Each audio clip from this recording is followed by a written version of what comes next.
ఇరాన్పై యుద్ధం మన వంటింట్లో మంట రాజేస్తోంది. గ్యాస్ సరఫరాపై ధరలపై ప్రభావం చూపుతోంది. మధ్యతరగతి ప్రజలకు భారంగా మారుతోందని కేంద్ర రాష్ట్ర ప్రభుత్వాలు చర్యలు తీసుకోవాలని కోరుతున్నారు ప్రజలు. దీనికి సంబంధించి మరింత సమాచారం మా ప్రతినిధి సునీల్ అందిస్తారు. సార్ చెప్పండి, ప్రధానంగా కూడా ఈ గ్యాస్ రేట్లు ఒక్కసారిగా అంటే 10-20 రూపాయలు పెంచే గ్యాస్ రేట్లు ఒక్కసారిగా 60 అదేవిధంగా 110 రూపాయలు పెంచిన పరిస్థితి ఉంది.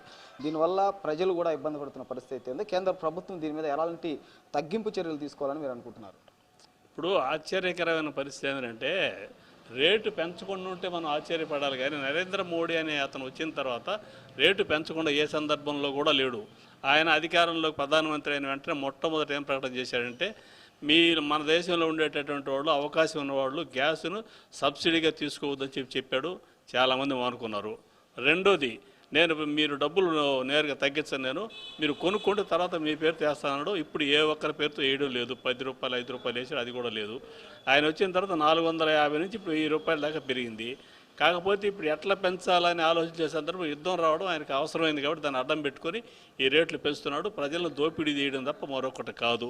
ఎందువల్లంటే యుద్ధం అనేది ప్రారంభం అయింది, వారం అయింది.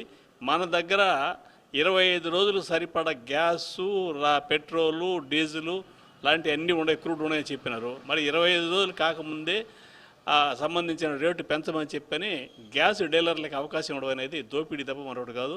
ఈరోజు నరేంద్ర మోడీ ప్రభుత్వం ప్రధానంగా నరేంద్ర మోడీ చెప్పేటువంటి పరిస్థితి, పేద ప్రజల కోసమే మా ప్రభుత్వం ఉందని చెప్పేసి పదే డంకా బగాయని చెప్పేసినటువంటి బీజేపీ ప్రభుత్వం ఇవాళ పేద ప్రజలు వాడుకునేటువంటి రోజువారీ కూలీ పనులు పోయే వాళ్ళు కూడా పట్టణ ప్రాంతాల్లో, అదేవిధంగా ఈరోజు గ్రామీణ ప్రాంతాల్లో కూడా గ్యాస్ లేకుండా బతికేటటువంటి పరిస్థితి లేని పరిస్థితుల్లో ఇవాళ 60 రూపాయలు ఒకేసారి గ్యాస్పై పెంచడం అంటే ఇది పేద ప్రజల నడ్డి విరగొట్టడమే తప్ప మరొకటి కాదని చెప్పేసి, మీరు పేద ప్రజలకు ఏ విధంగా మేము మేలు చేస్తున్నామని చెప్పుకునేదానికి మీకు నోరు ఎలా వస్తూ ఉందో ఈ రాష్ట్రంలో ఉన్నటువంటి బీజేపీ నాయకత్వం కూడా సమాధానం చెప్పాల్సినటువంటి పరిస్థితి ఉంది.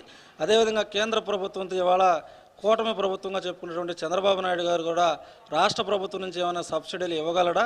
అదేవిధంగా కమర్షియల్ గ్యాస్కి 115 రూపాయలు ఒకేసారి పెంచినటువంటి దాఖలాలు ఇప్పుడు చరిత్రలో ఎప్పుడు కూడా లేదు. 450 ఉన్నటువంటి గ్యాస్ని ఇవాళ దాదాపు 1000 రూపాయలు పైగా పెంచినటువంటి ఘనత ఒక నరేంద్ర మోడీకి చెందుతూ ఉంది. మా 40 సంవత్సరాల రాజకీయ జీవితంలో ఇటువంటి విధానం, ఇటువంటి ప్రవర్తన చేసిన ప్రధానమంత్రి ఎవరయ్యా అంటే నరేంద్ర మోడీ తప్ప ఇంకెవ్వరు లేరు.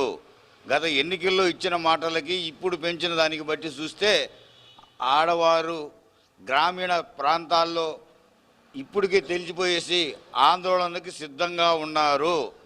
ఏ గ్యాసు ఆఫీస్ కాడికి వెళ్ళినా గతంలో ఆయన చెప్పిన ప్రకారంగా మీరు ముందుగా కొనుక్కోండి, మీకు డబ్బులు వెనక వేస్తామన్న తర్వాత ఎక్కడ కూడా అది జరగడం లేదు. అనేక మంది ఆందోళన చేస్తున్నారు. అనేక సందర్భాల్లో మహిళలు ఇబ్బందులు పడుతున్నారు. ఇప్పుడు ఏకదమ్మున ఇంత పెంచడం ఈ నరేంద్ర మోడీకి ఎటువంటి హక్కు లేదు. 450 ఉన్న గ్యాస్ను 960 రూపాయలు చేసి ఇప్పుడు ఒక్కసారిగా 60 రూపాయలు పెరగడంతో పాటు కూడా నెల్లూరు జిల్లాకు సంబంధించి ప్రజలైతే ఆందోళన చెందుతున్న పరిస్థితి అయితే ఉంది. కేంద్ర రాష్ట్ర ప్రభుత్వాలు ఏదైతే చెప్పాయో గ్యాస్ ప్రస్తుతం ఉన్న పరిస్థితుల్లో పూర్తిగా డబ్బులు పెట్టి మీరు తీసుకోండి, సబ్సిడీ డబ్బులకు సంబంధించి కూడా మీ అకౌంట్లో పడతాయని కేంద్ర ప్రభుత్వాలు చెప్పిన పరిస్థితి అయితే ఉంది. చెప్పిన విధంగా కూడా ఇప్పటికీ పడకపోవడంతో కూడా దీనిపైన ఓవైపు ప్రజలు ఆందోళన చెందుతుంటే మరోవైపు 60 నుంచి అదేవిధంగా ఒకసారి 110, ఒక దగ్గర 60 రూపాయలు పెంచడం బాధాకరమైన విషయం. వెంటనే కేంద్ర రాష్ట్ర ప్రభుత్వాలు దీనిపై స్పందించి గ్యాస్ రేట్లు తగ్గించాలని కూడా ఉమ్మడి నెల్లూరు జిల్లాకు సంబంధించిన ప్రజలు కోరుతున్న పరిస్థితి నెల్లూరులో నెలకొందని చెప్పుకోవచ్చు. కెమెరామ్యాన్ హుస్సేన్తో reporter Sunil, I news Nellore నుండి.